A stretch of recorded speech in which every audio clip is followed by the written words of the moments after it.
Good evening, kiddies. Dr. Freedom here with a time some Doctor News from in and around the universe that may or may not affect you on some strange emotional level that can make you only go, okay, I know whatever language that was. If you can decipher it, let me know. Yeah, a lot of weirdness going on, a lot of strangeness going on. London Film and Comic-Con going on this weekend. My friend Matt Rose and Beefhead attended today, and I guess Matt Rose was there all weekend. So sounds like they had a great time out there. Lots of fun, lots of stars, all that.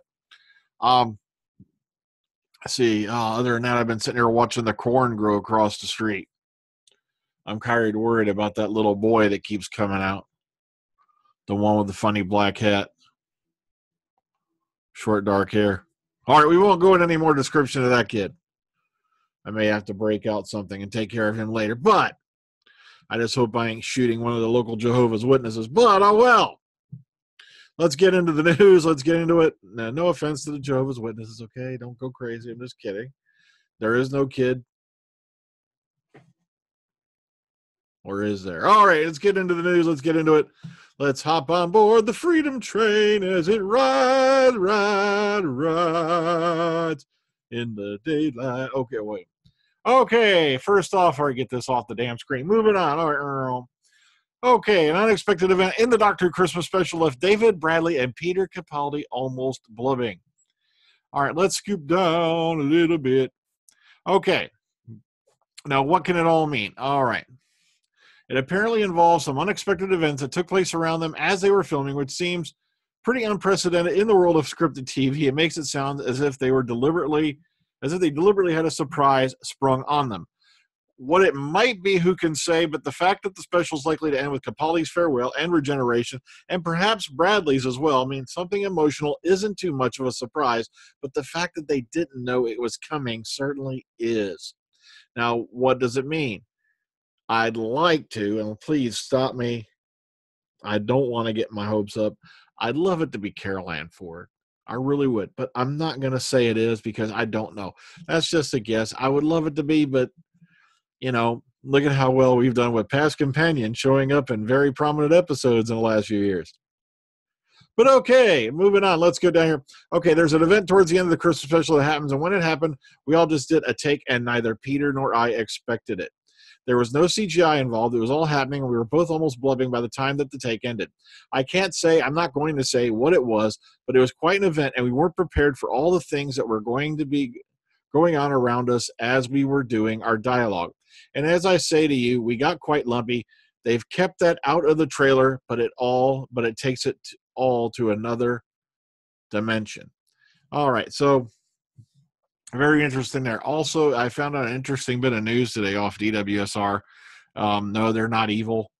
Please do not fleece somebody up. That apparently word's going around that Jodie Whittaker was spotted on set back in March, but nobody knew who she was and what she was doing there at the time. So what that is, I don't know, but according to the George Baker and them, if I remember correctly, he's the one who passed it, that was when they were filming like Empress of Mars or somewhere along that line. So we got to wonder, what was she doing hanging around as far back as March? All right, moving on. Okay, Lost Doctor Who episode classic SHADA is going to be the BBC Worldwide's next animation project. Why? I don't know. SHADA wasn't lost. SHADA was never finished, is what happened. Okay. What made SHADA iconic was this would have turned around a lot of the established stuff going on. Like, for one, SHADA, by the way, spoiler alert, was the name of the Time Lord prison planet. I won't go any further than that. But, but it was a 6-part serial, that's right, by Douglas Adams. It was his final one on the series. And it was an incredible story. Now, some of you out there have seen like the narrated ones, like where Tom Baker narrates in the missing bits, because they only got like half of it done, if that. And then there was another one with Paul McGann and Lala Ward that was an audio. And then, of course, I could have swore there was more. If I forgot, I think there's Ian Levine's. There was a few different ones. Okay, now SHADA has, of course, appeared on VHS, DVD, in an incomplete version, a novel, an audiobook, an online animation with the Doctor recast as Paul McGann. That's right. And in an unofficial animated version from Ian Levine. Okay, so I hit that one. utilizing animated segments and voice recordings from the most of the extant cast, but significantly a voice artist impression of Tom Baker rather than an appearance from the actor himself. Levine's version was offered to BBC Worldwide some years ago, but was declined. All right, now this is pretty weird because how are they going to use the actual shot footage and then fill in with animation like I think they've done before, or what's going to go on there? So the good news is we still have Tom Baker and Lala Ward with us, to do their bits should they choose to. And I see, hang on, let me show you a little thing that also popped up today. Now, Elijah Kraling was discussing this yesterday, aka Minnesota Gallifreyan, and he passed me this morning. And this is, how he knew this was probably going on, because if you go over to the bottom of this actor's CV, credits, 2017 television, Chris Parsons, Doctor Who, SHADA, BBC Worldwide. So right there, the cat was kind of out of the bag. So, we'll have to keep our eyes on it, that, we're going to see what's going on with it. How are they going to do it? Like I said, with Tom Baker's involvement, and almost certainty, so the almost certainty. What's an certainty? Oh, God, it sounds like the name of something. Oh, I'm not like a leader who's in or something. Okay, with Tom Baker's involvement, almost certainty, since he's finally become one of the big Finish Doctors, the key question that now remains is, will this be a full animation of the entire story, or are they just going to animate the parts that are missing? So, one of the key things about SHADA, okay, that's right. It was going to air in 1980. All right, I just wanted to double check that because I couldn't remember if it was 79 or 80 off the top of my head. One of the key things about SHADA is, how many people here remember Star Trek IV: The Voyage Home? When they landed the bird of prey out there in the park and they kept going in and out of it and stuff like that. They were doing scenes on SHADA involving an invisible ship where they were going up in and out of it and all that. This was back in 80. So it kind of makes you wonder if somebody was watching this and incorporated it into the later Star Trek film as a gag. Okay, so boom, boom, boom, here he is. This is the guy doing this, for Chris Parsons for this project, apparently Daniel Hill. All right, Stephen Moffat wasn't expecting to do the Doctor Who Christmas special. He originally just intended to do his series and get the hell out, but he learned that Chris wasn't going to do Christmas, and he said quite rightly he didn't want to start with a one-off Christmas episode. So I realized if I didn't do it, then there wasn't going to be a Christmas episode at all, and Doctor Who would lose that slot. So that's why he decided to step in and do it. And of course, a reminder, Doctor Who Magazine 515 is on sale now, in case you didn't know that. But a lot of people rag on Moffat, but if it hadn't been for him, you'd have lost Christmas this year. You'd have had nothing at all going into 2018 until fall, when they allegedly are going to air. Now, a lot of people have been making a lot of big fits about that, but the thing is this, they're not going to start filming till either late October, early November. You're going to have like 9 months, maybe 10 months of shooting, and then you're going to have to run that through, and that means they're going to finish up sometime like late, middle of next year, probably if they really, really rush it, let's see, somewhere around maybe July.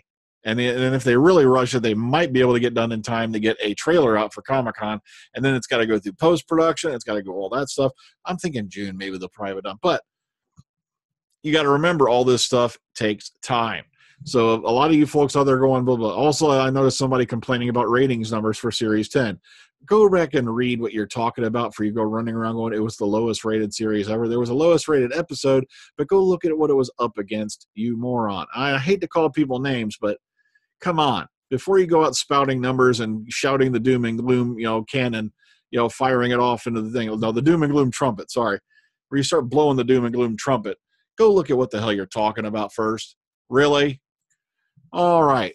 Sacha Dhawan never auditioned for Doctor Who, but he does want to replace Jodie Whittaker. So we all remember Sacha Dhawan, who played Waris Hussein in An Adventure in Space and Time, amongst many, many other roles. He goes, hopefully when Jodie finishes, I'll get considered. I'm really happy. It's great. I always said it'd be nice to have a female doctor, and also I know Jodie as well, and she's just fantastic and perfect for it. Because I'm actually gutted, because before they made the announcement, I heard it was going to be Jodie. And then when she was announced, I was like, damn, I should have put a bet on it. Yeah, because you should have seen that last day on the betting sites, because I couldn't believe it. Her name literally shot out of nowhere and was on top of Chris Marshall's towards the middle of the day. Wham. All right, moving on. Which episode defines, the Peter Capaldi era. Peter goes, I think, listen, in the first season, because it's the first time we clearly see this kind of obsessive quality about him, because in that episode he has a compulsion that there's a creature that exists that you can't see, and he sets off to find it, even though you can't see it, and there's evidence of it, and he's absolutely committed to that idea. Now, a lot of people didn't take listen the right way. The villain wasn't the kid under the blanket. The villain wasn't, the villain was actual fear itself. And that's the way you have to look at it. It's Doctor Who, but like I said, it was his own fears. You see? Okay, you get it. All right, you're with me. You know, you're let's move on. Okay, LFCC, Sylvester McCoy on Leaving Who, Dr. 13 and more. This one's very good because he goes a bit into, okay, it did not take long for the discussion to arrive at Doctor Who and his departure from the role. While he stated his need for versatility as an actor, he then went on to state with half humor that he would have stayed in the role forever had the show not been canceled. He referred back to the second Dr. Patrick Troughton, who told me, and then he goes into that about Peter. It was him who told Peter Davison only do 3 years and get out, basically. Then he goes a bit into that, you know, what was going on towards the departure, and why you call it. All right, now here's the part that everybody went screaming to the moon. Okay, now his thing on the Jodie Whittaker thing was he wasn't very keen, really. But if you keep going on, when it was announced, I suddenly thought, this is actually quite exciting. This is really interesting. I'm intrigued to see what would happen. The important thing with Doctor Who is the writing. They're good writers. She is a great actress, and she will do a wonderful job, and I'm sure we'll take to her really quickly. End quote. Now, a lot of people go, when's he going to end up taking his Twitter account down? Because he hasn't taken any flack. Sadly, there was a group of people, I think, that were like pro-Jodie and went nuts on Peter Davison. By the way, his account is officially done and gone as of this recording. It's completely disappeared. So one of his assistants or something probably took it down. And it's sad that Peter Davison left Twitter because a bunch of people had to be sore weirdos. Come on. It's going to happen whether you like it or not. New Doctor's coming. Everybody's going to hate on the new Doctor just about. But the thing is, not everybody is. That's why I'm getting tired here about this backlash. Backlash does not mean a bunch of guys running around in forums screaming their head off. Backlash, you know, and also there's a lot of women, by the way, who are against the idea. So you can't go out and say, well, they're chauvinists, because I've been hearing there's a lot of women out there who don't like the idea either. But come on, let's give the show the support it deserves and move forward. All right, Matt Lucas. Wham, wham, wham. Talks about being Nardole at the London Film and Comic-Con. Matt Lucas is a quirker and a half. So there's a nice little short interview with him here. And like I said, he is hilarious and he's always fun. Get some subscribe to his Twitter. I'm not kidding. It's a laugh fest. Okay, Doctor Who Audio Annual. BBC Worldwide has released a Doctor Who Audio Annual featuring audio versions of vintage tales first seen in the Doctor Who annuals published in the 1960s to the 1980s. The annual, out in December, features classic adventures from the first 6 incarnations of the Doctor, read by the stars of the show: Peter Purves, Annika Wills, Jeffrey Beavers, Matthew Waterhouse, and Nicola Bryant. And here's the stories that are included. Also will be 2 vintage essays on the character of the Doctor, who is Doctor Who from 66, and the Phoenix and the TARDIS from 1968. It can be pre-ordered on Amazon. All right. Peter Capaldi can't wait to swear again. Now, this was funny as hell because I haven't sworn for 4 years since I became Doctor Who. I thought it was very inappropriate, but hey, I just left. And there's the bit where Kevin Smith is trying to egg him on, you know, saying, bring back Malcolm Tucker. And he goes, the moment Jodie comes on screen, you're allowed to swear again. That's what Moffat said, to which Capaldi said, I'm on Christmas Day, so on Boxing Day, you'll hear me. All right, I'll laugh out of that. Okay. Doctor 2018 calendar collection featuring David Tennant to be released. Okay. Collection of Doctor Who calendars for 2018 are available for pre-order now. Many of the calendars feature David Tennant as the 10th Doctor, as well as images of all the classic Doctors alongside Christopher Eccleston, Matt Smith, and the current Doctor, Peter Capaldi. UK, pre-order now at Amazon.co.uk. USA, you can pre-order now at Amazon.com. Here's some nifty art if you want to take a look at them. All right. So Lots of good-looking stuff there if you want to preview it. Bam, bam, bam, bam, bam, bam. All right, moving on before I start doing something really stupid. Mark Gatiss unveils or is it Gatiss or Gatiss? I keep screwing up. It doesn't matter. Reveals Unmade 10th Doctor episode with an Indiana Jones twist. Basically, the episode, which would have been called The Suicide Exhibition. Wow, there's a real cheerful title right off the bat, isn't it? Was originally intended to feature in Series 4, David's third series, and was subsequently considered as part of the specials in 2009. It would be set in a World War II museum. Plot was inspired by the removal of museum exhibits from large cities, the safe stashes in remote areas, and inside mines. The limited number of items left on show were known as the suicide exhibitions, as they would be lost if a bomb fell on them, and it goes from there, and he ends up fighting Nazis. Nazis. Not so nice. Okay, now Matt Smith is almost unrecognizable. Oh, God, man. Oh. We're talking about a train wreck here. Oh. He dons a bouffant 80s wig and silk dressing gown to play legendary New York photographer Robert Mapplethorpe, or is it Mapplethorpe, in an upcoming biopic. I warned you. And there's a whole lot of these. Kelly Brook's still looking good, though. All right, moving on. I leave it up to you. Freema or is it Agyeman or Agyeman? I keep forgetting. Will make her West End debut in this weekend in Apologia. Or is it Apologia? Apologia. The play opens tomorrow night at Trafalgar Studios. And by the way, this was put out on the 28th, so it's already done. Or it's already out. It will run until mid-November. Award-winning director Jamie Lloyd will take on this play with a star-studded cast. First performed in 2009, Apologia is the third major work from the playwright Alexei K. Campbell. So if you're into this, there it is. Bam, bam, bam. Freema is on the prowl. All right. And Hootopia issue 31, latest issue of the fan magazine Hootopia has been released and looks at the legacy of writer and script editor Robert Holmes. The magazine is available in both a free-to-download PDF and can also be purchased in hard copy. So if you're into this, there you go.